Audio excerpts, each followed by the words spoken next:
have Gustavo here to keep these straight. Our gospel reading is John chapter 11, verses 32 through 44. When Mary reached the place where Jesus was and saw him, she fell at his feet and said, "Lord, if you had been here, my brother would not have died." When Jesus saw her weeping and the Jews who had come along with her also weeping, he was deeply moved in spirit and troubled. "Where have you laid him?" he asked. "Come and see, Lord," they replied. Jesus wept. Then the Jews said, "See how he loved him." But some of them said, "Could not he who opened the eyes of the blind man have kept this man from dying?" Jesus, once more deeply moved, came to the tomb. It was a cave with a stone laid across the entrance. "Take away the stone," he said. "But Lord," said Martha, the sister of the dead man, "by this time there is a bad odor, for he has been there 4 days." Then Jesus said, "Did I not tell you that if you believe, you will see the glory of God?" So they took away the stone. Then Jesus looked up and said, "Father, I thank you that you have heard me. I knew that you always hear me, but I said this for the benefit of the people standing here, that they may believe that you sent me." When he had said this, Jesus called in a loud voice, "Lazarus, come out!" The dead man came out, his hands and feet wrapped with strips of linen and a cloth around his face. Jesus said to them, "Take off the grave clothes and let him go."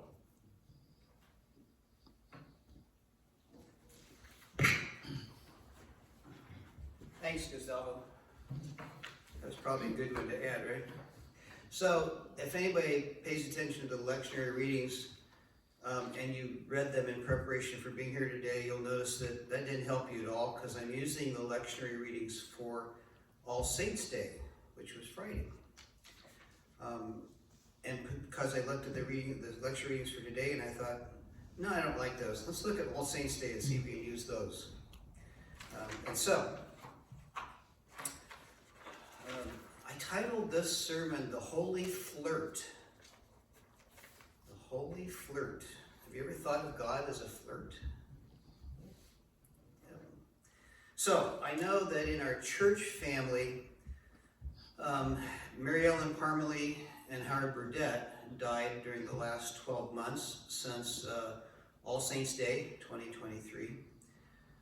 And I know that there are some family members of yours, or people who were like family, persons who were close to you, who have also died in the past 12 months. And so I appreciate it if you would share their names with me, because I want to add them to Mary Ellen and Howard's names for the purposes of the sermon. I know I got Patrick King for two Sundays ago. Who else? I have a few. Floyd White. Floyd. Okay. And Jack Delman. What was the last name? Gilman? Delman. D-E-L-L-M-A-N. Okay. And Elaine Schaefer. Elaine Schaefer, I can spell. Okay, thanks, Bobby. Bye-bye. Vicky. Oh yeah, Vicky Potes. Okay. Concepcion Sherby. Concepcion. Last name? Sherby. Trippy? Sherby, just like mine. Oh, you're like your last name. Sure. We don't know the last name. Anything else? Okay. Are we talking about this church family or just? Could be your family or somebody who was like family to you or a close friend. Okay, so Setsu. S-A-S-U? S-E-T-S-U. S-E-T Setsu. And Last name? Hata. Help me out. H-A-T-A. Okay, Hata. And Rose. Rose. And Elani. E-L-O. Wait a minute. T-L? E-E. E. L. L-O. O-N-Y-E. Ilani. Got it. Okay, thank you. Thanks. So, this sermon today is in honor of and in memory of Mary Ellen Parmalee, Howard Burdett, Patrick King, Floyd White, Jeff Delman, Elaine Schaefer, Vicky Potes, Concepcion Sherfy, Setsu Hata, and Rose Ilanye. I think I got him close to right. Jack, not Jeff. Jack? Jack. Michael and Jeff. Jack Delman? Mhm. Okay. If that matters. Good. No, that's good. All of who lived as saints of the Lord these last 12 and died during these past 12 months. Okay, did you all read the Frederick Buechner quote in your bulletins today? In case you didn't, in his holy flirtation with the world, that's God being a flirt. In his holy flirtation with the world, God occasionally drops a pocket handkerchief. These handkerchiefs are called saints. That was a quote from his book, Wishful Thinking, which I noticed was published in 1973. Oh my gosh, Yolanda, that's when I was in seminary. Oh, a long time ago. 73, jeez. Friday, November 1st, just a couple of days ago, was All Saints' Day this year. And traditionally, we know that's a date when we celebrate the lives of special people who have enriched our lives. And as I think about who those people are, that's why I asked you for their names. The Peanuts cartoon strip might give us a clue to the answer to that. Life is a mystery, Charlie Brown, says Lucy. Do you know the answer? Charlie Brown says, be kind, don't smoke, be prompt, smile a lot, eat sensibly, avoid cavities, mark your ballot carefully. Have you done that? Avoid too much sun, send overseas packages early, love all creatures above and below, ensure your belongings, and try to keep the ball low. Charlie Brown would say, a saint is someone who is kind, doesn't smoke, is prompt, smiles a lot, eats sensibly, avoids cavities, marks his ballot carefully, avoids too much sun, sends overseas packages early, loves all creatures above and below, ensures her belongings, and tries to keep the ball low. Now, I think for some people that might be their definition of a saint. Someone who follows all the rules. I think some people think saints are kind of like what I think of as plaster saints. Plaster saints for me are men and women who have such paralyzing virtue that they never think a nasty thought or do an evil deed during their whole life. Yeah, that person doesn't exist. As far as I know, real saints don't even come close to that description. No less a saint than St. Paul wrote to Timothy in 1 Timothy 1:15, I am foremost among sinners. And Jesus himself prays to God to forgive him of his trespasses. And when a rich young man addressed Jesus as good teacher, Jesus said in Mark 10:18, no one is good but God alone. So in other words, the feet of the saints are as much clay as the feet of everybody else's. And I think their sainthood consists in less in what they have done than in what, for some reason, God has done through them. When we consider that St. Mary Magdalene was possessed by 7 devils. St. Augustine prayed, I love this, give me chastity and continency, but not yet. He sounds like me. I always pray to God to say, not yet. Do you ever do that?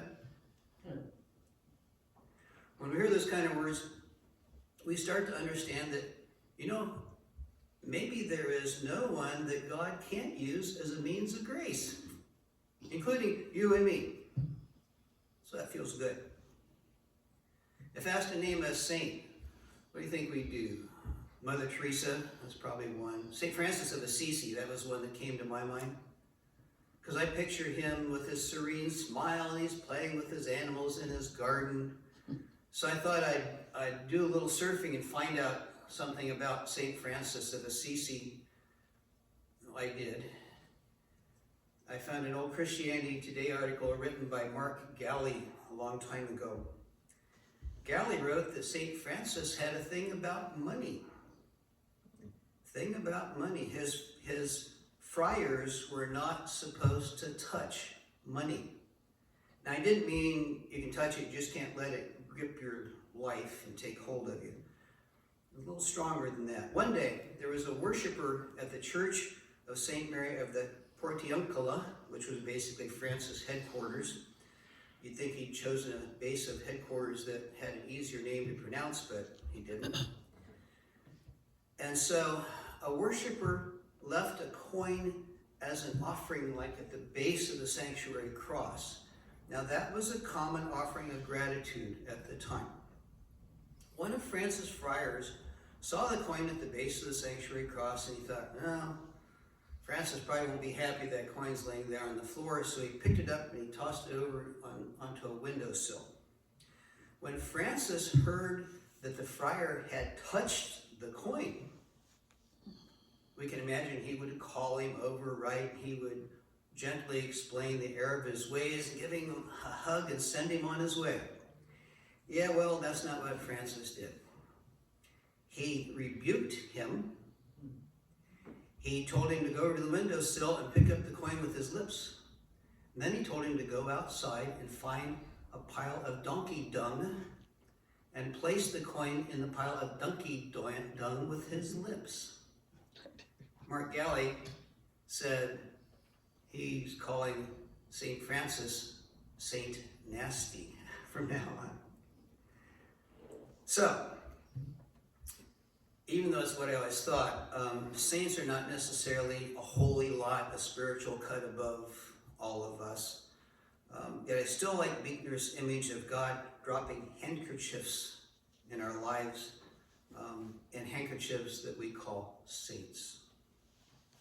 The story about St. Francis just helps me remember that saints are not people who achieve perfection here on earth.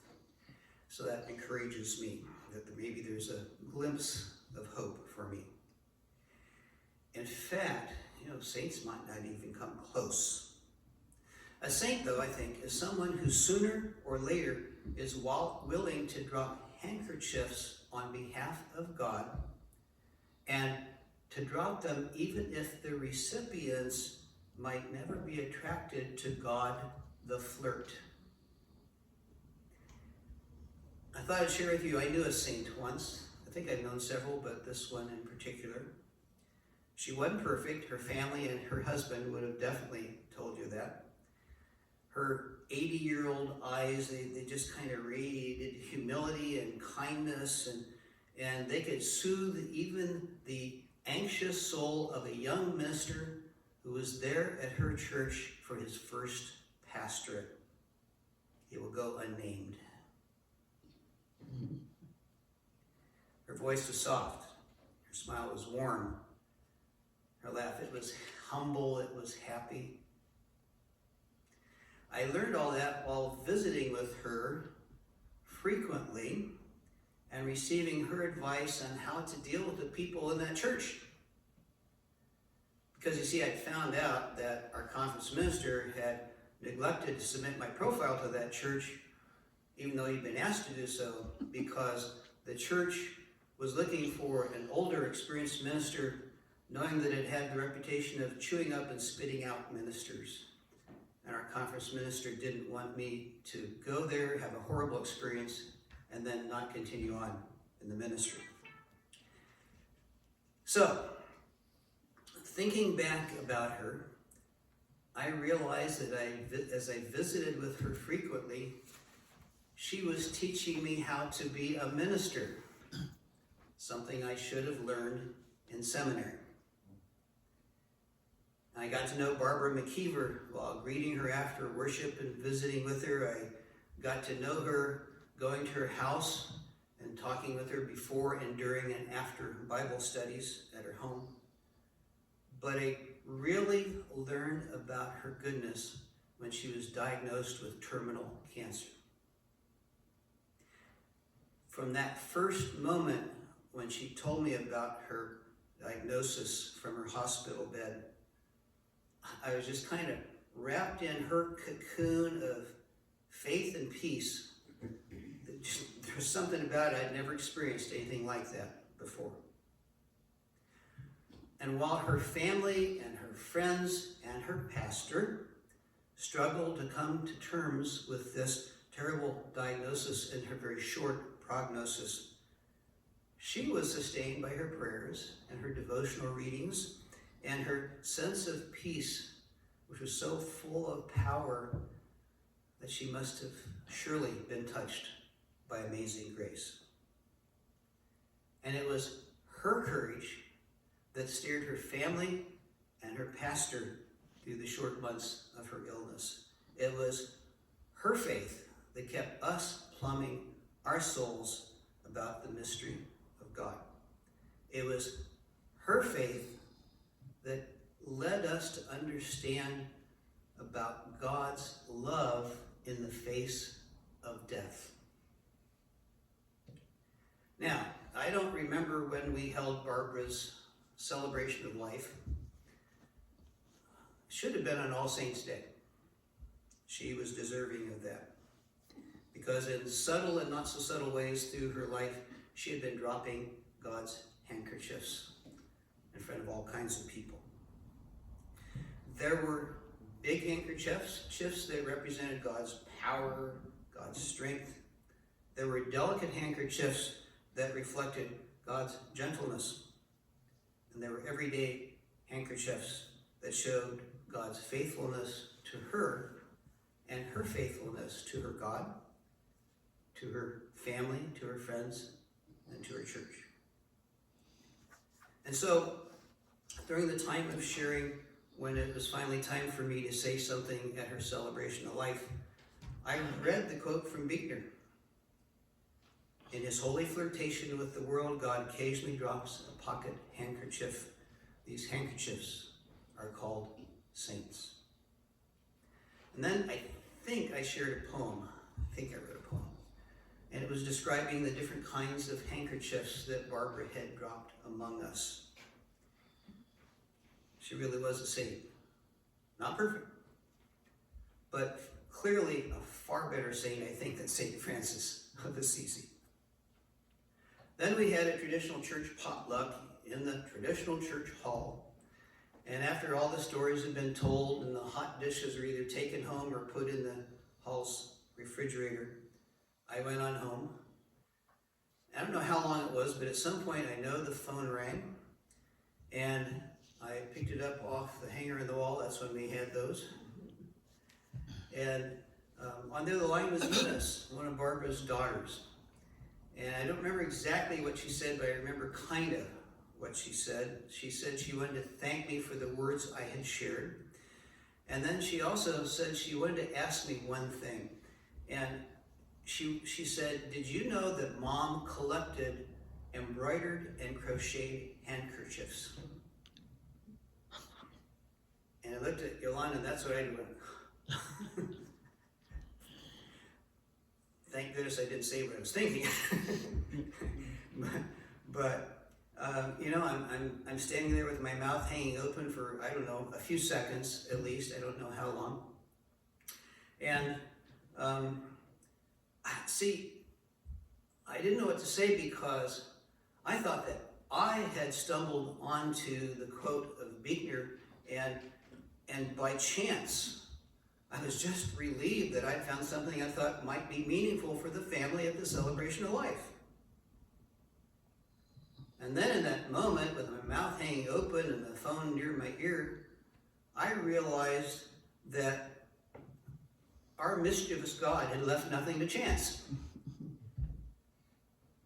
God had used Frederick Hepner and me, and probably Barbara's spirit, to drop a handkerchief in front of her family.